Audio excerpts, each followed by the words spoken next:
In 2011, during the final 6 months of Kim Jong-il's life, I lived undercover in North Korea. I was born and raised in South Korea, their enemy. I live in America, their other enemy.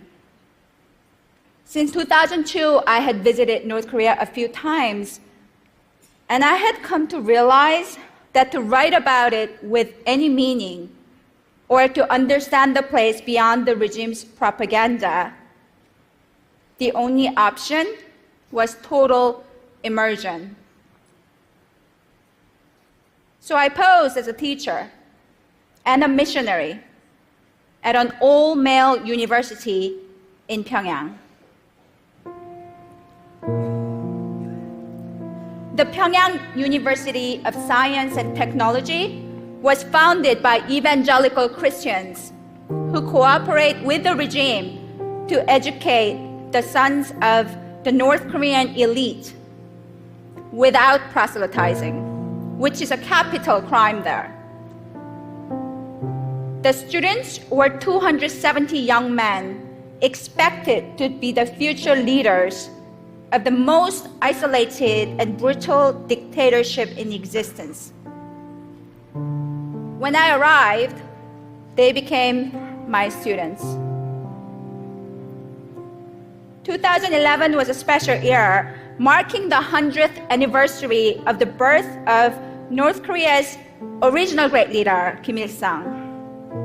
To celebrate the occasion, the regime shut down all universities and sent students off to the fields to build the DPRK's much heralded idea as the world's most powerful and prosperous nation. My students were the only ones spared from that fate. North Korea is a gulag posing as a nation. Everything there is about the great leader. Every book, every newspaper article, every song, every TV program, there is just one subject. The flowers are named after him. The mountains are carved with his slogans. Every citizen wears the badge of the great leader at all times. Even their calendar system begins with the birth of Kim Il-sung. The school was a heavily guarded prison posing as a campus. Teachers could only leave on group outings accompanied by an official minder. Even then, our trips were limited to sanctioned national monuments celebrating the great leader. The students were not allowed to leave the campus or communicate with their parents. Their days were meticulously mapped out, and any free time they had was devoted to honoring their great leader. Lesson plans had to meet the approval of North Korean staff. Every class was recorded and reported on, every room was bugged, and every conversation overheard. Every blank space was covered with the portraits of Kim Il-sung and Kim Jong-il, like everywhere else in North Korea. We were never allowed to discuss the outside world. As the students of science and technology, many of them were computer majors, but they did not know the existence of the internet. They had never heard of Mark Zuckerberg or Steve Jobs.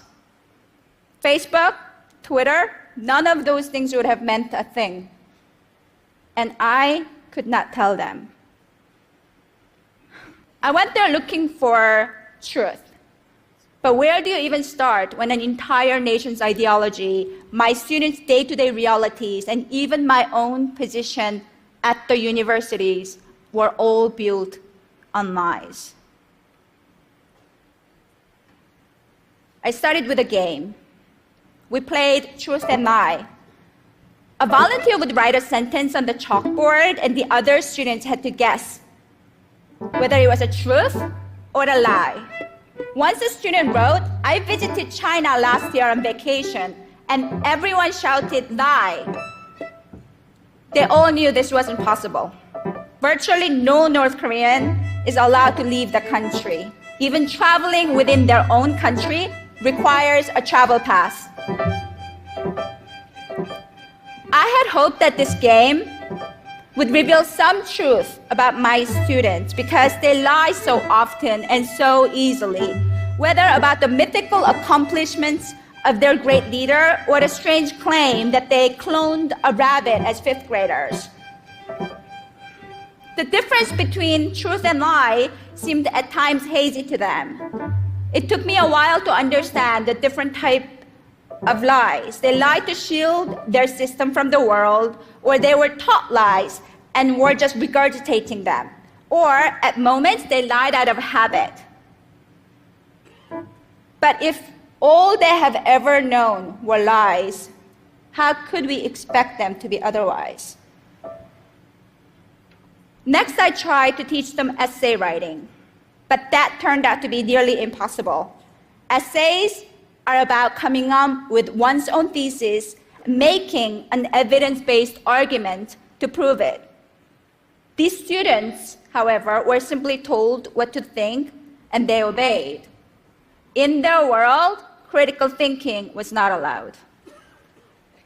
I also gave them the weekly assignment of writing a personal letter to anybody. It took a long time, but eventually some of them began to write to their mothers, their friends, their girlfriends. Although those were just homework and would never reach their intended recipients, my students slowly began to reveal their true feelings in them. They wrote that they were fed up with the sameness of everything. They were worried about their future. In those letters, they rarely ever mentioned their great leader. I was spending all of my time with this young man. We all ate meals together, played basketball together. I often called them gentlemen, which made them giggle. They blushed at the mention of girls. And I came to adore them. And watching them open up, even in the tiniest ways, was deeply moving. But something also felt wrong. During those months of living in their world, I often wondered if the truth would in fact improve their lives. I wanted so much to tell them the truth of their country and of the outside world, where Arab youth were turning their rotten regime inside out using the power of social media, where everyone except them was connected through the World Wide Web, which wasn't worldwide after all. But for them, the truth was dangerous. By encouraging them to run after it, I was putting them at risk of persecution, of heartbreak. When you're not allowed to express anything in open, you become good at reading what is unspoken. In one of their personal letters to me, a student wrote that he understood why I always called them gentlemen.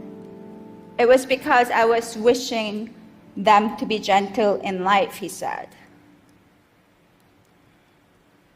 On my last day in December 2011, the day Kim Jong-il's death was announced, their world shattered. I had to leave without a proper goodbye. But I think they knew how sad I was for them. Once, toward the end of my stay, a student said to me, "Professor, we never think of you as being different from us. Our circumstances are different, but you're the same as us. We want you to know that we truly think of you as being the same."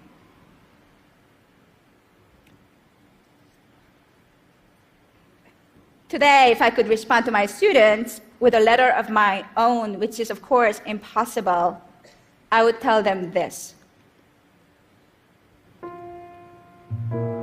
My dear gentlemen, it's been a bit over 3 years since I last saw you. And now you must be 22, maybe even as old as 23. At our final class, I asked you if there was anything you wanted. The only wish you expressed, the only thing you ever asked of me in all those months we spent together was for me to speak to you in Korean, just once.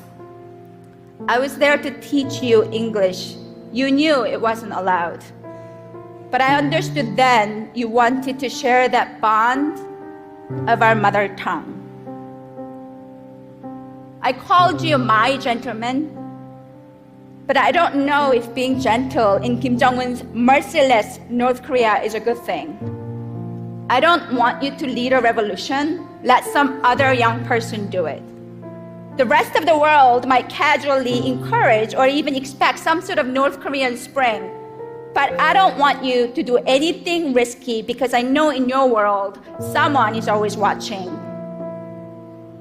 I don't want to imagine what might happen to you.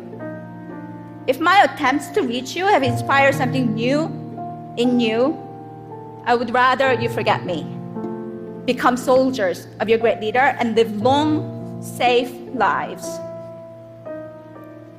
You once asked me if I thought your city of Pyongyang was beautiful, and I could not answer it truthfully then. But I know why you asked. I know that it was important for you to hear that I, your teacher, the one who has seen the world that you are forbidden from, declare your city as the most beautiful.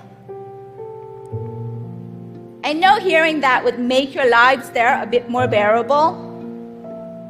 But no, I don't find your capital beautiful. Not because it's monotone and concrete, but because of what it symbolizes, a monster that feeds off the rest of the country, where citizens are soldiers and slaves. All I see there is darkness. But it's your home, so I cannot hate it. And hope instead that you, my lovely young gentleman, will one day help make it beautiful. Thank you.